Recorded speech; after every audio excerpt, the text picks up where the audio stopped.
दोस्तों आरबीआई यानी reserve bank of India, जिसे बैंकों का बाप भी कहा जाता है, आखिर वह कैसे और क्या क्या काम करता है। हाल ही में आरबीआई के निर्देश पर सरकार ने 2000 के नोटों पर बैन क्यों लगाया, इन सब बातों के बारे में अब आपको थोड़ा डिटेल में इस वीडियो में बताते हैं। दोस्तों भारतीय रिजर्व बैंक बाकी बैंकों के लिए उसी तरह काम करता है जिस तरह से बाकी बैंक आमतौर पर अपने कस्टमर्स के लिए काम करते हैं। भारतीय रिजर्व बैंक देश के सभी दूसरे बैंकों को पैसे उधार देता है। इसके अलावा भारतीय रिजर्व बैंक का दूसरा सबसे जरूरी काम है भारत सरकार और राज्यों के बैंक एजेंट और सलाहकार के रूप में काम करना। यह राज्य और केंद्र सरकार के सभी बैंकिंग कार्य करता है और आर्थिक नीति से जुड़े मामलों पर सरकार को जरूरी सलाह भी देता है और सरकार के सार्वजनिक कर्ज का प्रबंधन भी करता है। भारतीय रिजर्व बैंक के पास देश में नोटों को छापने का एक अधिकार है। उसके पास 1 रुपए के नोट को छोड़कर सभी प्रकार के नोट जारी करने का अधिकार है। ऐसे में नोटों को जारी करने और छपाई के लिए reserve bank minimum reserve system को अपनाता है और इस प्रणाली के तहत 1957 से रिजर्व बैंक सोने और विदेशी मुद्रा भंडार के रूप में 200 करोड़ रुपए रिजर्व रखता है, जिनमें से कम 115 करोड़ रुपए सोने के रूप में और बाकी विदेशी मुद्राओं के रूप में होना चाहिए। इससे 200 करोड़ के अलावा रिजर्व बैंक जरूरत के हिसाब से कितनी भी करेंसी को छाप सकता है। हालांकि उसे भारत सरकार से इसके लिए परमिशन लेनी पड़ती है। साथ ही भारतीय रिजर्व बैंक दूसरे बैंकों के जरिए उत्सर्जित क्रेडिट को नियंत्रित करने की जिम्मेदारी लेता है और भारतीय रिजर्व बैंक देखता है कि अर्थव्यवस्था में पर्याप्त धन आपूर्ति है या नहीं। इसके अलावा आरबीआई विदेशी मुद्रा भंडार का संरक्षक भी है। ऐसे में विदेशी विनिमय दर को स्थिर रखने के उद्देश्य से भारतीय रिजर्व बैंक विदेशी मुद्राओं को खरीदता और बेचता है और देश के विदेशी मुद्रा भंडार की सुरक्षा भी करता है। विदेश से विनिमय बाजार में जब विदेशी मुद्रा की आपूर्ति कम हो जाती है तो भारतीय रिजर्व बैंक इस बाजार में विदेशी मुद्रा बेचता है जिससे कि इसकी आपूर्ति बढ़ाई जा सके और जब विदेशी मुद्रा की आपूर्ति अर्थव्यवस्था में बढ़ जाती है तो आरबीआई विदेशी मुद्रा से विदेशी मुद्रा को खरीदता है। यानी कि जानकारी के लिए आपको बता दें कि फिलहाल भारत का विदेशी मुद्रा भंडार लगभग 360 बिलियन अमेरिकी डॉलर है। दोस्तों बता दें कि हाल ही में केंद्रीय बैंक की क्लीन नोट पॉलिसी के तहत 2000 रुपए के नोट वापस ले लिए गए हैं। 1999 में शुरू की गई आरबीआई की इस नीति का उद्देश्य अच्छी क्वालिटी वाले करेंसी नोट और सिक्के उपलब्ध कराना है, जबकि गंदे नोटों को चलन से बाहर कर दिया जाता है। इसलिए रिजर्व बैंक ने तब बैंकों को निर्देश दिया था कि वे जनता को केवल अच्छी क्वालिटी वाले अच्छे नोट जारी करें और गंदे नोटों को अपने काउंटरों पर रिसाइकिल करने से बचें। इसके अलावा 2000 के नोटों को बंद करने के पीछे यह कारण भी बताया जा रहा है कि आरबीआई के मुताबिक 2000 के करीब 89% नोट मार्च 2017 से पहले ही जारी किए गए थे। ऐसे में सरकार का कहना है कि ये नोट 4-5 साल तक अस्तित्व में रहने की उनकी सीमा पार कर चुके हैं और यह भी एक बड़ी वजह है जिसकी वजह से 2000 के नोटों को सरकार ने बैन करने का फैसला किया है। इसके अलावा नोट के सर्कुलेशन में कमी होना भी एक कारण है। जी हां, आपको बता दें कि 31 मार्च 2018 को 6.73 लाख करोड़ रुपए के नोट बाजार के सर्कुलेशन में थे। यानी मार्केट में मौजूद कुल नोटों की हिस्सेदारी पहले 37.3% थी, जो कि 31 मार्च 2023 को यह आंकड़ा घटकर 3.62 लाख करोड़ रुपए रह गया।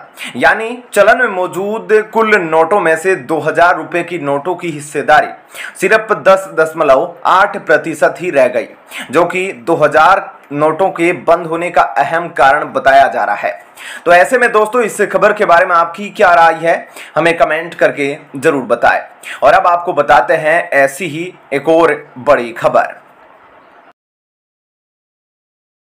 दोस्तों भारत जो अपना खुफिया प्रोजेक्ट बना रहा था अब वह कंप्लीट हो गया है, जिसने पूरे चीन में हाहाकार मचा दिया है। बता दें कि भारत ने अब S-500 की तुलना में भी बड़ा प्रोजेक्ट कंप्लीट किया है, जो भारत को 360 डिग्री सुरक्षा प्रोवाइड करवाएगा।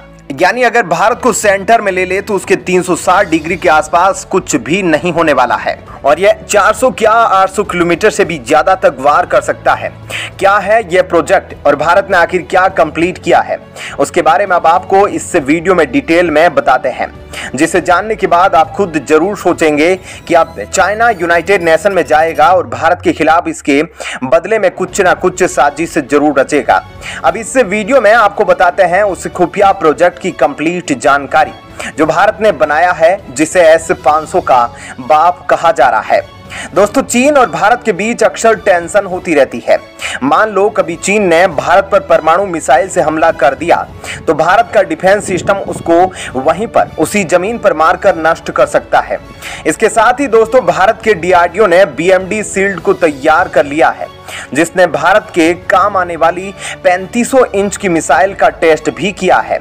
ऐसे में किसी को भी इस बात का अंदाजा नहीं था कि BMD को लेकर भारत ऐसा भी कर सकता है।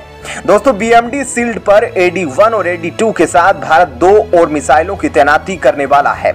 इसके साथ ही बराक 8 को भी यह रिप्लेस कर देगा और एक और घातक मिसाइल इस पर लगाई जाएगी और इस BMD शील्ड का ऐलान खुद DRDO के चीफ ने किया है। DRDO ने यह खुशखबरी दी है कि सबसे खतरनाक और घातक सिस्टम 2025 तक बनकर तैयार हो जाएगा और इस साल इसे बनाने का काम काफी तेजी से हो रहा है। इसको लेकर प्लान भी तैयार किया जा चुका है। ऐसे में जल्द ही इसका काम कंप्लीट कर लिया जाएगा और ये अपनी पूरी कैपेबिलिटी पर काम करना शुरू कर देगा।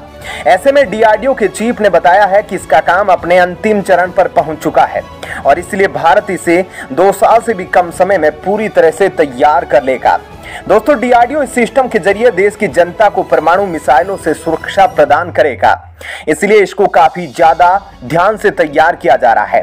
DRDO शील्ड के लिए AD-1 और AD-2 मिसाइलों का सफल परीक्षण कर लिया गया है। इसके बाद BMD शील्ड हमारे देश की रक्षा करने लगेगा और देश पर आने वाले किसी भी खतरे को 5000 किलोमीटर दूर से ही मारकर गिरा देगा, क्योंकि इसमें खतरनाक एरोल्ड मिसाइल लगाया जाएगा जो बराक मिसाइल के मुकाबले कहीं ज्यादा कैपेबल और खतरनाक होगी। ऐसे में DRDO अब इसे स्वदेशी और ज्यादा शक्तिशाली बनाने पर काम करने में लगा है। इसलिए अब तक जो भारतीय नौसेना के जहाजों पर बराक 8 मिसाइल लगी होती थी, अब उन्हें रिप्लेस किया जाएगा और अब इसकी जगह पर और ज्यादा घातक और खतरनाक एरोल्ड मिसाइल को लगाया जाएगा जो बराक 8 के मुकाबले कहीं ज्यादा कैपेबल और खतरनाक होगी।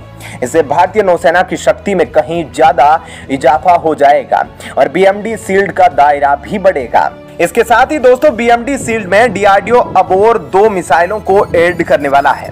इसके बारे में DRDO चीफ ने बताया है कि जिन 2 मिसाइलों को लगाया जाएगा उनको जल्द ही BMD शील्ड का पार्ट बना दिया जाएगा और जब यह मिसाइल BMD शील्ड में लगेगी तो उसकी ताकत और भी ज्यादा बढ़ जाएगी। दोस्तों, BMD शील्ड को इस तरह से तैयार किया गया है कि एक मल्टी लेयर सिस्टम है और इसमें कई अलग अलग किस्म की मिसाइलों को फिट किया गया है, यानी दुश्मन के हर एक हमले के लिए इसमें हर तरह की मिसाइल लगाई गई है जो इसको और खास बनाता है। इसीलिए इसे मॉडर्न इंडिया का अब तक का सबसे बेहतरीन हथियार कहा जा रहा है। तो ऐसे में दोस्तों, इस खबर के बारे में आपकी क्या राय है, हमें कमेंट करके जरूर बताइए।